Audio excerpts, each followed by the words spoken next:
विज्ञान और प्रौद्योगिकी 10वीं कक्षा विज्ञान भाग 1 पाठ 6वां प्रकाश का अपवर्तन।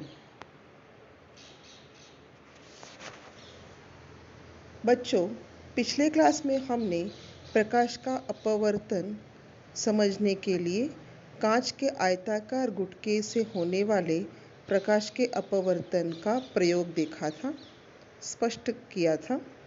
आज हम देखेंगे प्रकाश के अपवर्तन का नियम क्या है। कक्षा 8वीं में आपने प्रकाश के परावर्तन के नियम के बारे में पढ़ा था। आज हम प्रकाश के अपवर्तन के नियम के बारे में पढ़ेंगे। यहाँ पर आप आकृति में देख सकते हो। आकृति में एक आयताकार कांच का गुटका दिखाई दे रहा है। यहाँ पर दो माध्यम हैं, एक है माध्यम हवा और दूसरा है माध्यम कांच। प्रकाश की किरणें हवा के माध्यम से कांच के माध्यम में प्रवेश करती है, तब उनका अपवर्तन होता है। ये इस आकृति द्वारा आपको दर्शाया गया है। यहाँ पर CD यह अभिलंब है, AN Rekha AN Kiran AN आपतित किरण है। आपतित किरण का अर्थ है जो प्रकाश की किरणें एक माध्यम से दूसरे माध्यम की ओर प्रवेश कर रही है, ऐसी कांच के गुटके की तरफ आने वाली किरणें, इन्हें कहेंगे हम आपतित किरणें। गुटके में प्रवेश करने के बाद, हवा से लेकर कांच के माध्यम में प्रवेश करने के बाद और अभिलंब से गुजरते हुए यह किरणें अपवर्तित होती है, तब इनको कहा जाता है अपवर्तित किरण। यहाँ पर रेखा NB यह अपवर्तित किरण है। अब देखते हैं कि नियम क्या बता रहे हैं। नियम के अनुसार आपतित किरण तथा अपवर्तित किरण आपतन बिंदु N पर स्थित अभिलंब की विपरीत दिशा में होते हैं। यानी कि यहाँ पर ये आपको बताया गया है, यहाँ पर आपको बताया जा रहा है कि ये जो आपका आपतित किरण है और यहाँ से जो आने वाला अपवर्तित किरण है, ये दोनों किरणें अभिलंब CD के विपरीत दिशा में होते हैं। यानी कि अगर ये आपका प्लेन है, सरफेस है और ये आपका अभिलंब है, तो अभिलंब के इस तरफ आपतित किरण होती है और उसके दूसरी ओर ऑपोजिट डायरेक्शन से अपवर्तित किरणें बाहर निकलती हुई दिखाई देंगी। उसी तरह यदि ये आपका अभिलंब है और आपतित किरणें इस तरफ से आ रही है, तो अपवर्तित किरण आपको इस तरफ दिखाई देंगी। यानी कि आपतित किरण और अपवर्तित किरण दोनों भी अभिलंब के विपरीत दिशा में होते हैं। इसके अलावा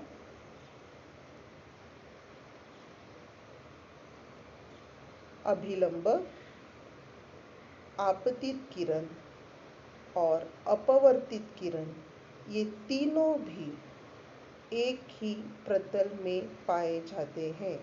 दो बातें बताई मैंने आपको। नंबर 1, आपतित किरण और अपवर्तित किरण दोनों भी अभिलंब के विपरीत दिशा में होते हैं। नंबर 2, आपतित किरण, अभिलंब और अपवर्तित किरण तीनों भी एक ही प्रतल में होते हैं। इसके बाद अगला पॉइंट देखेंगे। दिए गए माध्यमों के युग्म के लिए यहाँ हवा और कांच sin I और sin R का अनुपात स्थिर होता है। यहाँ पर ये जो दो किरणें कोण दिखाई दे रहे हैं आपको, एक कोण I और कोण R, इन दोनों का अनुपात जो होता है वो स्थिर होता है। और यहाँ पे हम उसे साइन I बट्टे साइन R इस अनुपात से दर्शाएंगे। याद रखो, ये अनुपात कैसा होता है? हमेशा स्थिर होता है। साइन I बट्टे साइन R, ये अनुपात हमेशा स्थिर होता है। यहाँ पर I यह आपतन कोण है और R अपवर्तन कोण है। आपतन कोण मतलब अभिलंब और आपतित कोण के बीच में बनने वाला कोण, और अपवर्तित कोण यानी कि अपवर्ती किरण और अभिलंब के बीच में बनने वाला कोण। इन दोनों का अनुपात हमेशा स्थिर होता है। 3 नियम देखे मैंने यहाँ पर, बहुत इम्पोर्टेंट है। नियम नंबर 1, आपतित किरण और अपवर्तित किरण अभिलंब के विपरीत दिशा में पाए जाते हैं। नंबर 2, अभिलंब,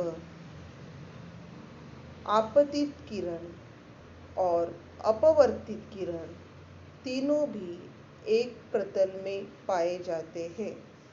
और नंबर 3 है कि साइन I और साइन R,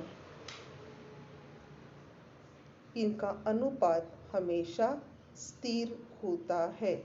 ये नियम परीक्षा में महत्वपूर्ण है।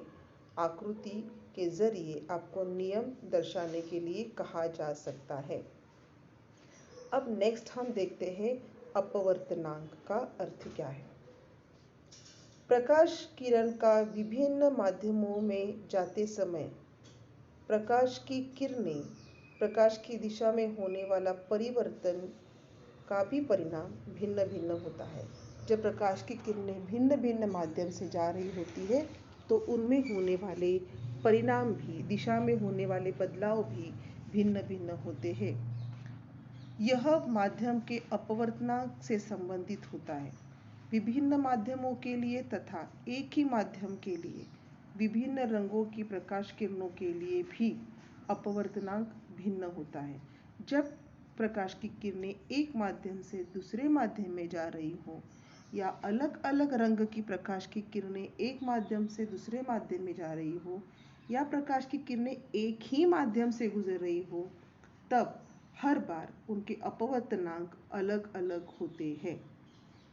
कुछ माध्यमों के निर्वात के सापेक्ष अपवर्तनांक की सारणी नीचे बताई गई है। निर्वात के सापेक्ष किसी माध्यम के अपवर्तनांक को निरपेक्ष अपवर्तनांक कहते हैं। ये बहुत ही इम्पोर्टेंट पॉइंट है यहाँ पर।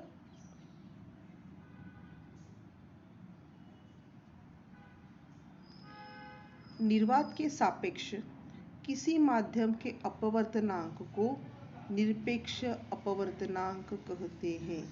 माध्यम के प्रकाश के वेग पर अपवर्तनांक निर्भर होता है। किसी भी माध्यम से प्रकाश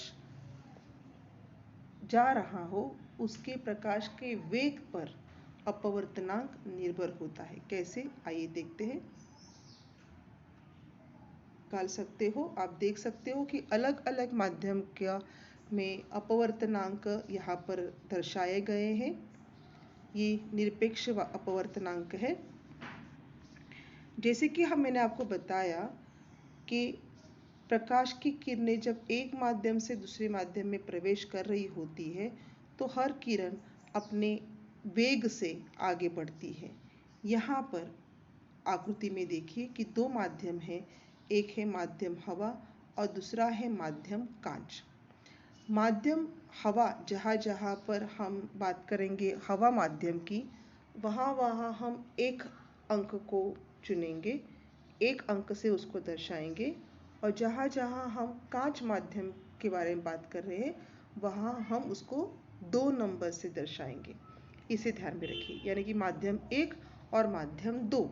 माध्यम 1 है हवा और माध्यम 2 है कांच, ये ध्यान में रखें। अब जब प्रकाश की किरणें माध्यम 1 से माध्यम 2 में प्रवेश कर रही है तो माध्यम 1 में प्रकाश के किरणों का वेग है v1। आप सबको पता है कि वेग जो है यानी कि वेलोसिटी ये अंग्रेजी अक्षर स्मॉल v से दर्शाई जाती है। तो यहाँ पर जब माध्यम हवा से किरणें जा रही हो तो उनका वेग है v1, और जब ये किरणें माध्यम 2 यानी कि कांच में प्रवेश कर रही है तब इनके वेग में परिवर्तन आ जाता है और इसका वेग बन जाता है v2। यानी कि यहाँ पर मैं अपवर्तनांक दर्शाने के लिए स्मॉल n का उपयोग करती हूँ। तो एक माध्यम के सापेक्ष दूसरे माध्यम का अपवर्तनांक दर्शाने के लिए मैं कैसे लिखूंगी इसे, तो मैं इसे कुछ इस प्रकार से लिखूंगी। ये n क्या दर्शाता है, अपवर्तनांक दर्शाता है। तो देखिए पहले माध्यम से यानी कि n1 से जब प्रकाश की किरणें n2 में जाती है तब उसका अपवर्तनांक कैसे दिखाई देगा, माध्यम 1 से माध्यम 2 में प्रकाश की किरणें प्रवेश कर रही है। देखिए मैंने कैसे लिखा है, इसका अपवर्तनांक कैसे होगा, माध्यम 1 से माध्यम 2, यानी कि ये अनुपात कैसे लिखेंगे हम, माध्यम 1 के सापेक्ष दूसरे माध्यम का अपवर्तनांक इस प्रकार से लिखेंगे। तो यहाँ पे आप देख सकते हो अपवर्तनांक दिखाया है n1 सापेक्ष n2, यानी कि एक अपवर्तनांक माध्यम 1 का अपवर्तनांक माध्यम 1 के सापेक्ष माध्यम 2 का अपवर्तनांक होगा n1 सापेक्ष n2। इसे इस प्रकार से लिखा जाता है। तो इसका वेग कैसे लिखेंगे हम, पहले आपने 1 लिखा है ना, एक माध्यम से दूसरे माध्यम में आ रहा है, तो प्रकाश 1 का वेग आएगा ऊपर और प्रकाश 2 का वेग आएगा नीचे। ये बहुत ही सरल भाषा में बता रही हूँ मैं आपको। और अगर मैं ये कहूँ कि अब यहाँ से ये किरणें दूसरे माध्यम से दोबारा हवा के माध्यम में जा रही है, माध्यम 2 से माध्यम 1 में जा रही है, तो क्या होगा, तो यहाँ पे इसे हम ऐसे लिखेंगे n21 इक्वल्स टू, पहले 2 में थी ना, सबसे पहले 2 से 1 में ट्रैवल कर रही है, इसलिए v2 ऊपर आएगा और v1 नीचे आएगा। अगर मैंने कहा कि माध्यम 3 से 2 की ओर प्रवेश कर रही है तो मैं इसे ऐसे लिखूंगी n3 2 gives you, अब 3 से 2 में प्रवेश कर रही है ना, तो v3 बट्टे v2, ये इस प्रकार से लिखा जाएगा। अगर माध्यम 3 से 1 में प्रवेश कर रही हो तो कैसे लिखोगे, माध्यम 3 से 1 में प्रवेश कर रही हो तो कैसे लिखोगे, n31 equals to v3 upon v1। समझ में आया किस प्रकार से लिखना है आपको, ये इसका मूल्य है। ये बहुत इम्पोर्टेंट है, ध्यान में रखना है आपको, परीक्षा में ये आपको पूछा जा सकता है। इसके आधार पर कुछ उदाहरण भी आपको हल करने हैं। अब यहाँ पर देखते हैं कि अलग अलग माध्यमों में जब प्रकाश की किरणें प्रवेश करती है तो उसका अपवर्तनांक पर क्या असर होता है। अब यहाँ पर 2 माध्यम है, हम कब से हवा और कांच ऐसे बात कर रहे थे, अब हम कहेंगे एक माध्यम विरल है और एक माध्यम सघन है।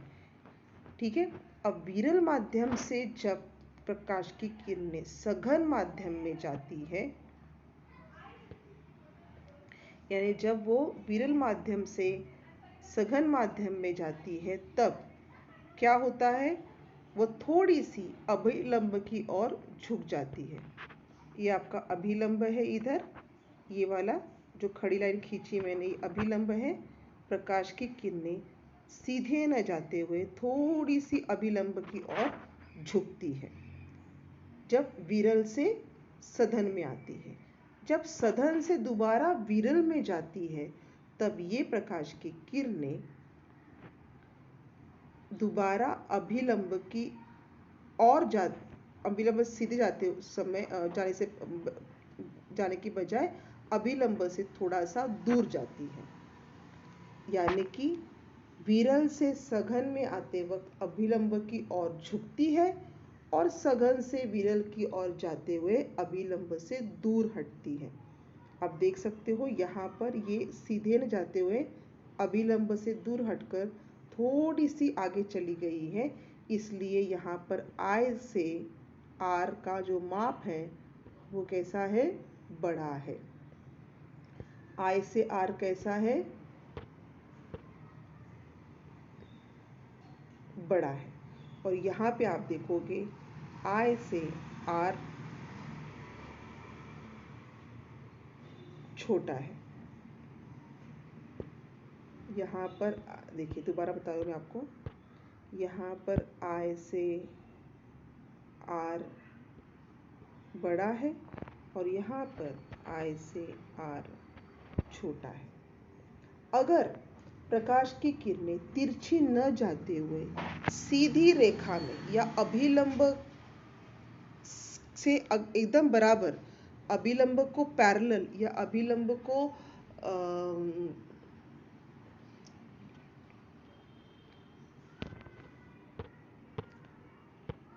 समांतर जाती हो, ये आपका अभिलंब है। यहाँ पर अगर प्रकाश की किरणें अभिलंब को समांतर आ रही हो तो यहाँ पर किसी भी तरह का अपवर्तन नहीं होता, यहाँ पर अपवर्तन शून्य हो जाता है। आई बात समझ में आपको? यहाँ पर अपवर्तन शून्य होता है। तीनों बातें ध्यान में रखो। विरल से सघन में आते वक्त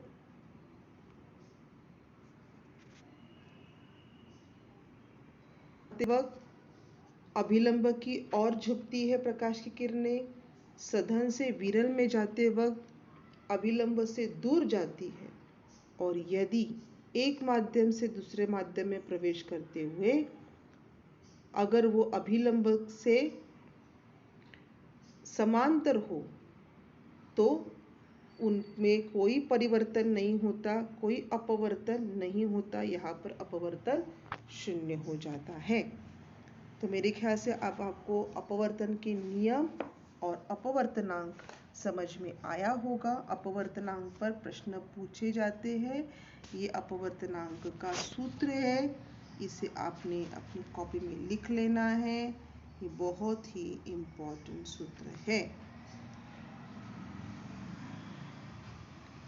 अगली क्लास में हम देखेंगे कि तारों का टिमटिमाना क्या होता है और तारों की आभासी स्थिति का क्या अर्थ है।